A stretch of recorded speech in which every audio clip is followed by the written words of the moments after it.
Quoi de neuf en manga cette semaine chez Original Manga? Plein de belles choses. Une semaine un peu particulière parce que pour ce quoi de neuf, on va s'y mettre à deux. Vous retrouverez Mélicia en deuxième partie de vidéo qui va vous présenter plein de titres intéressants, notamment le One Piece, donc ne loupez surtout pas ça. Et on va commencer avec quelque chose qui est dans l'actualité. Blue Lock, tome 11, tout simplement, vous n'êtes pas sans le savoir, que le Japon a fait une très belle performance à la Coupe du Monde de foot, mais malheureusement a dû s'incliner en huitième de finale, oui c'est ça, en huitième de finale, le projet Blue Lock, hein, avec les joueurs qui avaient le maillot de Blue Lock. Bien pas grave, le tome 11 est là pour pouvoir sécher vos larmes, un manga qui est toujours aussi efficace, qui marche énormément, une espèce de battle royale où tout plein d'attaquants sont mélangés pour en sélectionner un, le meilleur attaquant du Japon, et pouvoir faire gagner le Japon dans la Coupe du Monde, pas dans la vraie vie malheureusement, mais dans le manga. Donc voilà, ça continue et c'est disponible. On continue avec A Couple of Cuckoos, tome 6, cette espèce de comédie romantique entre une complicité qui va se créer entre entre deux enfants d'un remariage. Non, c'est pas un remariage. Je dis des bêtises, j'essaie de me rappeler. C'est deux enfants qui ont été échangés à la naissance, qui vont commencer à créer une espèce pas de romance, mais de relation. Ils vont vivre ensemble. Ça va créer beaucoup de quiproquos, avec notamment ce jeune homme qui essaye d'impressionner une fille en étant le meilleur de sa classe, alors que bah, du coup, ça a son espèce de sœur échangée à la naissance. Au final, elle est une cancre, mais va essayer de l'aider comme elle peut. C'est très joli, plein de beaux moments. C'est disponible sur Crunchyroll, je crois, pour ce qui est de l'adaptation animée. Je vous conseille d'aller voir ça. Fairy Quest 100 Years Quest, oui, le mélange de français et d'anglais, hein, pas de souci. Le tome 12 qui continue. Dreamland, le tome 2, et oui, alors Dreamland tome 2, vous vous dites peut-être que c'est sorti il y a un moment, mais en fait, vous n'êtes peut-être pas sans savoir que Renaud Lemaire, oui, Renaud Lemaire, je ne confonds pas, est en train de remasteriser son œuvre. Il retravaille les premiers tomes. Alors je crois que ça s'arrête au tome 3. Le tome 3 sera le dernier qu'il remasterisera, où il refait un peu le dessin pour rendre ça un peu plus propre, parce que son trait a quand même énormément évolué entre le premier tome et le dernier, en sachant que du coup, voilà, le 3, ça sera le dernier qui va remasteriser. Après, il refera juste les jaquettes jusqu'au tome 6, il me semble. Ou alors le tome 6, alors je ne sais plus, je suis vraiment désolé, mais tous les tomes ne seront pas remasterisés, ça s'arrête au 3 ou au 6, et après il fera plus que les couvertures, il refera les couvertures, les mangas ressortiront. Mais en tout cas, du coup, c'est une nouvelle occasion pour découvrir Dreamland, surtout dans dans l'édition Masterpiece, on va dire, hein, qui est vraiment la plus belle, un manga qui a été refait, qui est là et encore plus magnifique. Et c'est juste une petite pépite du manga français. On continue avec No Longer Ranger, la nouvelle série de Negi Aruba, l'auteur de Quintessential Quintuplets, qui revisite les super-héros, mais pas forcément les super-héros les plus affûtés du monde. Le tome 7 de Fortnite of Apocalypse par l'auteur de Seven Deadly Sins est aussi disponible. On passe en seinen avec Black Box tome 5, une vraie pépite de, je me souviens jamais du nom des auteurs, je suis désolé, Tsutomu Takahashi, qui est aussi l'auteur de Soul Keeper, mais ça on en parlera un peu plus tard. Black Box, c'est une vraie claque au niveau du manga. Tsutomu Takahashi, il ne fait que des bangers, mais Black Box, c'est un manga de boxe, du coup, une série en 6 tomes, donc c'est l'avant-dernier tome, qui voit en fait un jeune prodige qui est fils en fait d'un tueur présumé qui va essayer de gravir les échelons et de devenir le meilleur boxeur. Mais c'est quelqu'un qui a perdu complètement l'envie de sociabiliser, il veut s'en sortir que par lui-même, et en fait il fait preuve d'une force absolument incroyable, mais aussi d'un dédain envers ses contemporains qui est fou. Donc ça mélange vraiment le manga sportif et les sujets sociétaux comme Tsutomu Takahashi arrive à le faire, et c'est vraiment du pur génie. Le trait est magnifique, il y a des moments pendant les combats où il s'amuse à faire les lignes de fuite avec une espèce d'encre, de charbon, et ça donne une puissance au mouvement qui est totalement dingue. Nekogara tome 3, une série en 5 tomes par l'auteur de Shaman King, qui mélange Japon féodal, samouraï et les petits chats, toujours très bien. Toujours enseigné de meurtre dans le Décagone, tome 2, qui est disponible. En shoujo, on a Ton visage au clair de lune, tome 2 aussi. Et on va s'arrêter 2 secondes pour parler de ça. Donc le 4e tome de Rokudenashi Blues, ou Rakai Blues pour les plus anciens d'entre vous, au format Pika Masterpiece, une série qui va compter 25 tomes, donc là on est encore au tout début, hein, les prémices.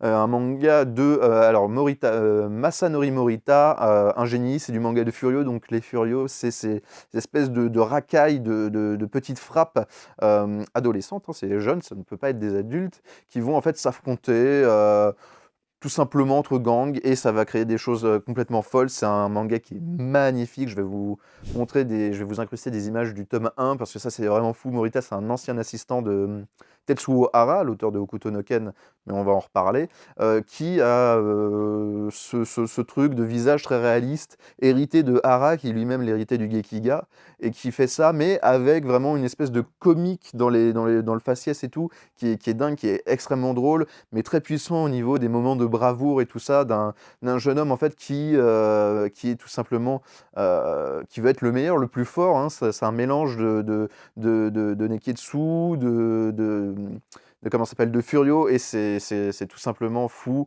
Et il n'y a rien de mieux que de lire Rokuden Nashi Blue, je vous le promets. Vous lisez ça, franchement, vous en avez pour votre argent, c'est vraiment excellent. On va passer vite fait chez Doki Doki qui nous sort 50 nuances de gras. Alors il y a un sous-titre, L'elfe qui aimait trop les frites, tome 8, et Rising of the Shield Hero, tome 21. On va continuer avec Soleil Manga qui nous propose le tome 2 de Animal Crossing New Horizons. Si jamais vous êtes fan du jeu vidéo, ça c'est le manga officiel. Voilà, un manga gag hein, surtout, mais qui plaira aux plus jeunes et aux fans de la licence de Nintendo. Chez Delcourt, Tonkam, 2 mangas, un shonen Arifureta de Zero Hero, tome 9. Et alors c'est pas vraiment du seinen, c'est Young, donc c'est entre le shonen et le seinen. The Brave Witch, alors Wish Revenging, tome 3, pour public averti. Attention. On va passer chez Mangetsu, et alors là, on continue dans l'actualité footballistique avec le tome 13 de Aoashi, ça file à une vitesse. Parce que là, on est repassé à un rythme de 1 par mois jusqu'à un certain moment, je ne sais plus quand est-ce que ça va s'arrêter. Donc Aoashi, si vous ne connaissez pas, c'est mieux que Blue Lock. Alors c'est un peu du troll, mais en vrai, Blue Lock c'est vachement cool comme high concept, comme manga qui pas prise de tête et qui va vous faire passer un bon moment, mais ça va être jamais extrêmement fou au niveau du scénario, même si c'est magnifique au niveau du dessin. Ça c'est Blue Lock qui a vraiment une évolution. Awashi, ça pareil, une évolution au niveau du dessin, mais ça c'est vraiment du foot à l'état pur. C'est les coéquipiers qui s'entraident, c'est le jeu collectif, c'est un jeune on va dire prodige du football. C'est pas vraiment un prodige, c'est quelqu'un qui a un peu de talent, mais qui n'arrive pas à l'exploiter, qui ne connaît pas les bases, qui va rentrer dans une école de formation de football, le Tokyo Esperion, et qui va vraiment tout apprendre là-bas auprès des entraîneurs, auprès de ses coéquipiers, qui veut devenir un attaquant de légende, mais ça va pas forcément se passer comme lui le voudrait, en tout cas. Là, c'est vraiment le début du manga dont je vous parle, mais c'est vraiment la série pour moi de football à lire, et c'est pas prise de tête, hein, parce que le blog, je disais que ça n'était pas prise de tête, mais ça non plus, c'est pas prise de tête, mais c'est des vrais moments de bravoure. Si jamais vous voulez vous faire un avis, il y a l'excellente série animée qui est disponible aussi sur Crunchyroll, donc foncez voir ça, et si ça vous plaît, lisez le manga, parce que le manga vaut plus le coup, je trouve, que l'animé, qui va un peu trop vite, je trouve, dans sa narration, même si ça reste très bien fait. Le manga Awashi, c'est vraiment du pur génie et du bijou. L'auteur était d'ailleurs à la Coupe du Monde et s'amusait à faire quelques dessins pendant la Coupe du Monde pour alimenter l'actualité. Et donc allez voir le Twitter du dessinateur de Awashi, il y a plein de trucs très très cool, même si c'est en japonais, vous ne saurez pas de quoi il parle, au moins vous verrez des beaux dessins, et on aime toujours ça. Golden Guy, tome 3, cette chasse au trésor par des Yakuza qui continue. Oui, on va avoir aussi Soten no Ken volume 6. Alors là, je ne vais pas vous en parler pour une raison très simple, j'ai fait une vidéo dessus. Donc, petit instant auto-promo de notre chaîne. Je vous invite à aller voir la vidéo du calendrier de l'Avent sur Hokuto no Ken et Soten no Ken, où je parle un peu en détail de cette œuvre, même si je ne parle pas de tout ce dont j'aurais voulu parler, sinon ça aurait fait une vidéo de 40 minutes. Voilà, vous pourrez voir des pages et vous pourrez en apprendre plus sur cette œuvre qui est vraiment un de mes mangas préférés au monde, tout simplement. On va continuer avec Crunchyroll. Alors Crunchyroll, il y a du lourd, il y a déjà le nouveau tome de Kaiju numéro 8, le tome 7, qui est cette fois-ci disponible en édition normale et en édition collector avec le tome 7, 2 planches de stickers, un ex-libris et un marque-page en métal. Un joli coffret qui fait son effet. Moi quand je l'ai vu, je me suis dit tiens, c'est un Blu-ray. C'est un petit DVD, vous vous souvenez des DVD? Bah voilà. Donc c'est disponible, ça reste du Cage Weight, c'est une des meilleures ventes chez Kazé, enfin anciennement Kazé Crunchyroll. Ça défonce toujours, c'est très très beau et c'est très très fun de découvrir ce monde rempli de kaiju avec cet homme kaiju très mystérieux. Voilà, je ne suis pas à jour, mais j'ai vraiment hâte de lire la suite. Les premiers tomes m'avaient vraiment, vraiment beaucoup plu. On continue avec la dernière grande sortie, Dan Dadan, le tome 3. Alors ça, pareil, ça c'est instantanément bijou, tout simplement. Sur les 2 premiers tomes, c'était cool. Plus on va avancer dans la série, plus ça va devenir dément. Là, je ne l'ai pas encore lu le tome 3, mais juste en feuilletant, ça a l'air fou. Je me permets de vous montrer cette petite 4e de couverture avec ce monstre tellement bizarre, mais c'est tout ce qu'on aime d'Adanan. C'est du surréalisme, des aliens, c'est des fantômes, c'est que des trucs what the fuck, mais tellement bien fait, tellement ingénieux dans sa mise en scène et dans son dessin. Vraiment, ça faut que vous le lisiez. En sachant que je voulais vous dire un truc sur Dan Dadan, mais j'ai oublié. Donc c'est pas très grave. En tout cas, voilà, c'est disponible. On continue avec le 2e et dernier tome de Time Paradox Ghostwriter, donc une série en 2 tomes, une série courte, où un auteur raté en fait n'arrive pas à écrire un bon manga qui marque, et un jour il va découvrir dans son micro-ondes, il me semble, le Shonen Jump, mais le Shonen Jump du futur en fait, de plusieurs décennies, et du coup il va s'en inspirer pour faire une série de mangas qui elle va marcher, vu qu'elle marchait déjà bien à l'époque. Donc voilà, découvrez la fin de cette histoire. On continue avec du Shoujo Queen's Quality, The Wine Sweeper, tome 16. Donc voilà, c'est disponible. Et Okuto no Ken, tome 3, dans son édition extrême, sa nouvelle édition. Pareil, donc allez voir la vidéo calendrier de l'avant où j'en ai aussi parlé. J'avais parlé de Okuto no Ken et de Tsuten no Ken. Un bijou, un des meilleurs shonen qui ait jamais été fait, avec Dragon Quest The Adventure of Dai. Voilà, ça c'est dit. Et on va se terminer, en tout cas pour ma partie, avec Panini Manga, le tome 13 de Senseiya The Next Dimension, une série qui continue les aventures qui se passent, il me semble, avant la série originale Senseiya, mais qui est faite entièrement par Masami Kurumada. Donc voilà, le mythe d'Hadès, vous pouvez découvrir ça. Et Soul Keeper tome 6, un autre manga de Tsutomu Takahashi. Donc en plus de Black Box, on a aussi Soul Keeper qui est réédité par Panini et qui est une série très importante qui mélange spiritisme et politique. Et oui, c'est tout simplement l'histoire d'une jeune fille qui est morte, qui vit dans le monde des esprits, mais qui ne veut pas, en fait, les esprits doivent étudier pour accéder au paradis, en fait, à l'étape finale, on va dire, du monde des morts. Sauf qu'elle n'a pas envie d'étudier, elle s'en fout un peu, et du coup, son boss va lui dire, écoute, si tu ne veux pas, on va t'envoyer être l'ange gardien d'un homme sur Terre, c'est totalement aléatoire, elle ne sait pas sur qui elle va tomber, elle peut tomber sur un nourrisson qui vient de naître et elle va passer 100 ans avec lui, comme un grand-père mourant qui ne reste que quelques jours, et là, elle va tomber sur un politicien, pas n'importe qui, le Premier ministre du Japon qui est qui est en train d'être lâché par son parti, en pleine dépression, et elle va en fait essayer à son niveau d'essayer de le sauver et de lui remettre le pied à l'étrier, et c'est très fort, c'est vraiment vraiment intéressant ce qu'il arrive à faire Tsutomu Takahashi, et ça laisse pas indifférent Soul Keeper, hein. Vraiment je vous conseille d'aller voir ça. C'est pas fini, il y a encore la partie de Mélicia qui va vous présenter plein de choses comme je vous l'avais dit, et du coup je vous laisse avec elle.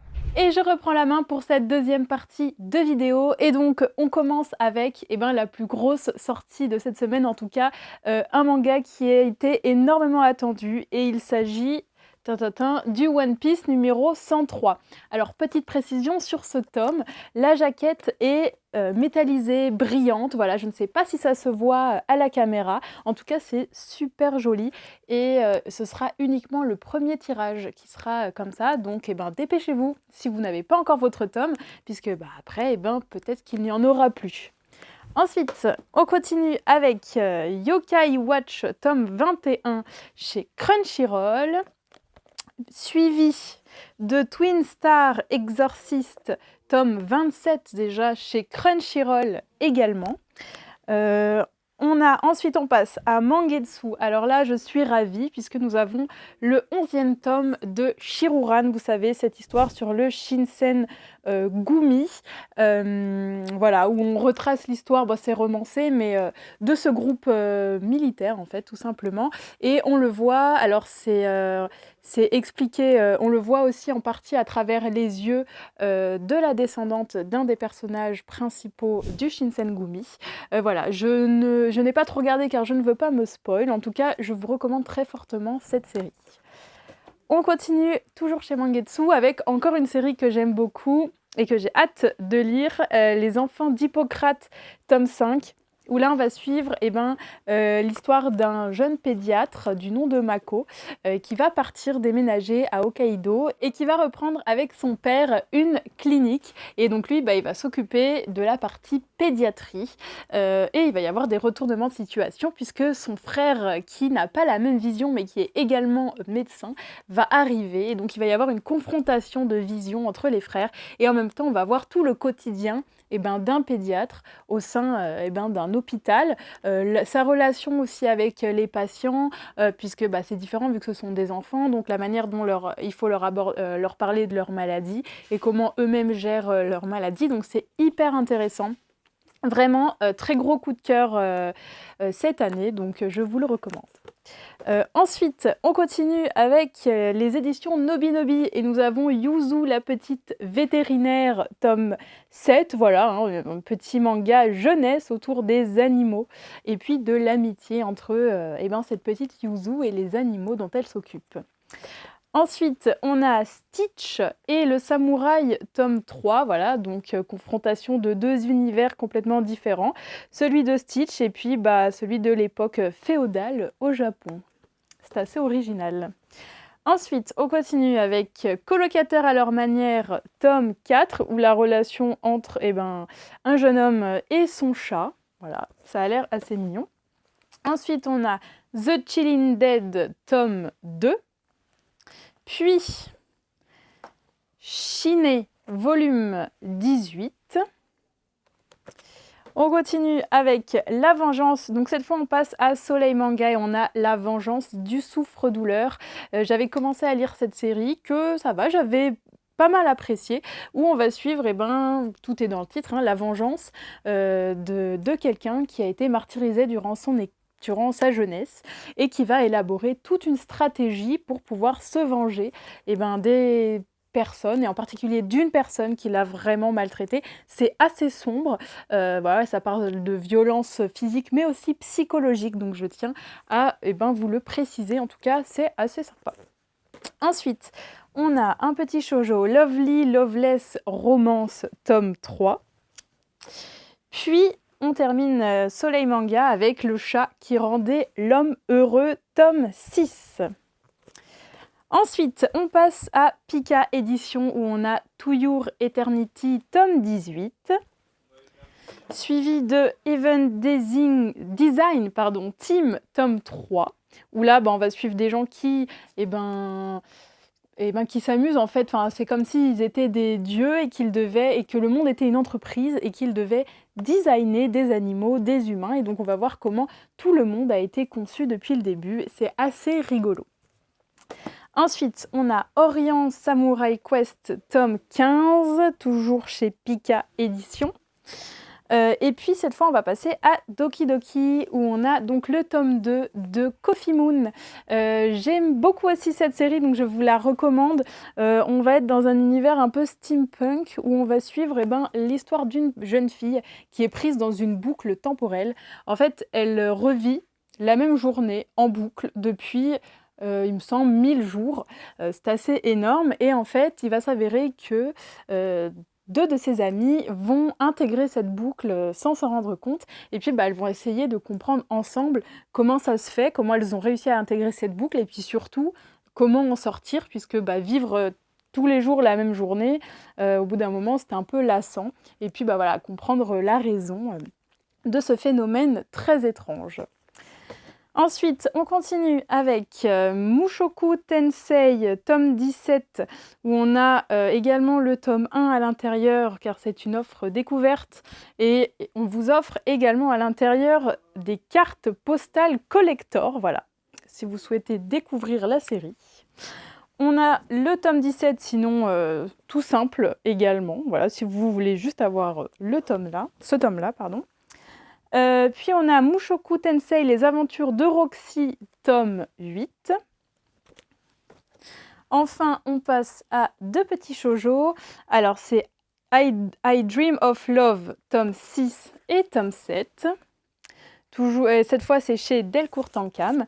Et puis, pour finir, eh ben, on a tome 8 de Beck. Voilà. Merci beaucoup de nous avoir écoutés. Si jamais vous avez déjà lu un tome de ces séries qu'on vous a présentées, n'hésitez pas à nous le dire en commentaire.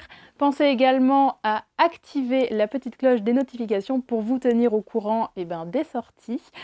Pensez également à mettre un like si vous avez aimé cette vidéo ou à la partager tout simplement. En tout cas, je vous dis à bientôt pour un prochain Quad 9 ou pour un prochain calendrier de l'Avent également.